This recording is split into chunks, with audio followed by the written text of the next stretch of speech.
So welcome to my spaghetti garden. You're looking now at about 1/7 of the totality of my garden, which stretches all around my house into the back, and so much of it is shaded, but it involves both sides and some of the back of my house. Most of my garden is in raised beds, which is at least 12 inches above the indigenous soil. So you probably want to ask, why don't I use the indigenous soil? And the answer is because it is so very alkaline here in the Permian Basin. It's about an 8.3 on the pH scale. Now that's good if you like to grow cabbage, but we don't eat that much cabbage in my house. And I know that I want to get my pH down to about a 7.0, which is neutral on the pH scale. If you want to have a successful garden here in the Permian Basin of West Texas, then you've got to greatly amend the soil, or just start over with a raised bed, as I have done, as I've made my own soil.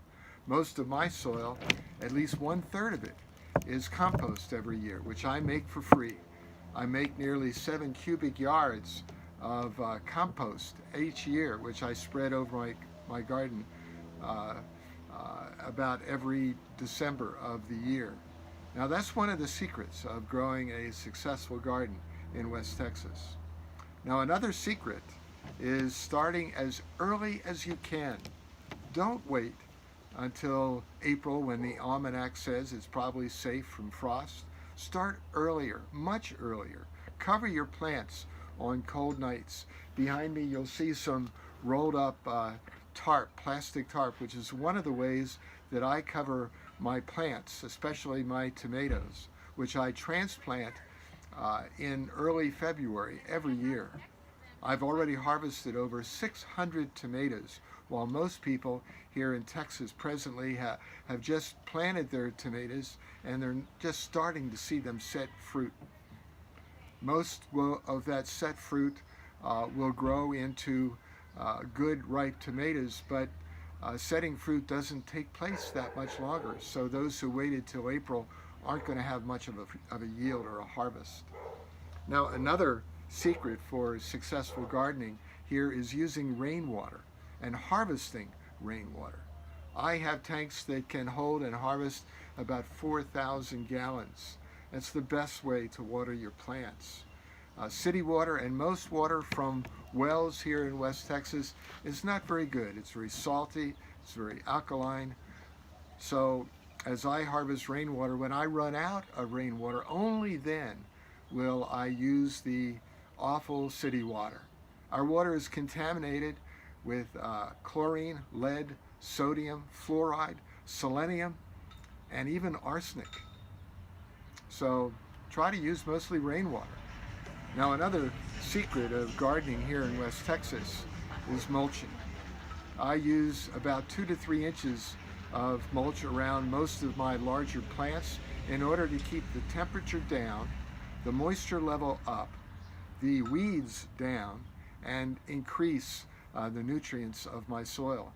For mulch right now, this time of the year, I use what I call oak tree fuzzies, which is what happens in oak trees when the pollen starts to fall and people have all the allergy problems that they do this time of the year. I have 4 big oak trees on my property, and therefore I have a lot of fuzzies. My neighbors as well have droppings that come onto my property, but it serves a great purpose as mulch. And I also use as mulch compost, which is not completely decomposed. It serves the same purpose. Now another secret that I use for gardening here in West Texas is what I refer to as my hail trampolines. Y'all know probably that we get hail, either the shredding or the killer kind. Well, I want to prevent disasters, so I built what I call hail trampolines, which are nothing more than shade cloth stretched over chain link fence rails. The hail just bounces off the trampolines, and the plants underneath are saved.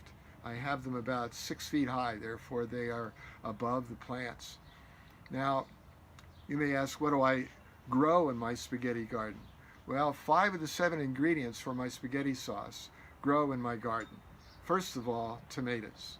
Not just any tomatoes, but celebrity tomatoes, which I plant as seeds in December, around December 10th, and I transplant outside into my garden around February 5th. Celebrity tomatoes have many different advantages. First of all, they're nicely acidic, which means that I don't have to worry when I go to canning, because when you cold water can, you need a good acid base to close the canning and pop shut the lids. Celebrity tomatoes also have resistances to diseases and to nematodes, unlike heirlooms, which do not, and heirlooms usually get sick before the end of the year. Also, celebrity tolerate heat a lot better than other tomatoes, and they set fruit much longer into the hot summer than do other tomatoes. Now you need to remember too that you don't want to overwater or underwater tomatoes, because if you do, they will split and they're not very attractive, and that's another problem. I usually have about 50 celebrity tomatoes in my garden each year. This year I've got about a dozen more than that. You can see that I've located them right up against my house in cages, which helps them grow up off the ground, avoiding mildew and rot, and having them up against the house somewhat shelters them from the wind. Now, another ingredient for my sauce is onions, but not just any onion, but the Texas state vegetable known as the 1015Y Texas sweet onion. They get their name from the day the seed is planted, which is 1015, October 15th. I've got about 1,200 of those onions, which I planted in late January, but mine only get to be about baseball size at best, because on this property I only get about a half day's worth of sunlight as I plant on both sides of the house. Now, my third and fourth ingredients for my spaghetti sauce found in my garden are oregano and basil. These are two very necessary spices for any marinara sauce or spaghetti sauce, and many kinds grow well here in West Texas. Now my fifth ingredient is not commonly put in spaghetti sauce by most cooks. In fact, I'm the only one I know who puts it into spaghetti sauce, but it adds not only a great taste, but also so many vitamins, minerals, and protein. I'm talking about Swiss chard, which grows well in just a half a day's sunlight each day and is now in its prime picking period of the year. That coincidence makes it a great ingredient for sauce, as my tomatoes are now also in great abundance.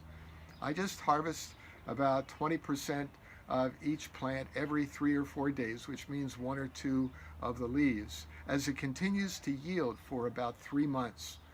We also enjoyed Swiss chard in our morning smoothies and in our soups and our stews, as well as in my tofu scrambled, which is my breakfast on most mornings. I also grow a few other vegetables here in my garden. I like to grow bell peppers. I've got about 24 of those. We greatly enjoy them in our fajitas, as well as our soups, our stews, my gazpacho soup. I grow eggplant, but not just any eggplant, but the Black Beauty, which I think is the best to grow here in West Texas. Soon, all the onions will be harvested, and in their place for the warmer months, I will be growing some of the most delicious sweet potatoes. Many different kinds grow well here in West Texas. They love the heat, the onions like the cold, so it's a good symbiotic relationship. Now, I also grow cilantro, red lettuce. A companion plant for my tomatoes is a French marigold, which has been scientifically proven to trap nematodes in their roots and reduce, therefore, the population of those pests. There needs to be a good attrition of that pest.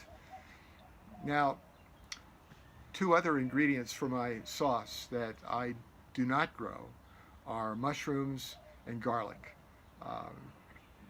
I need to learn more about how to successfully grow garlic, but I think my challenge here has been the need for a full day's worth of sunlight, which I do not have and never will have on this property.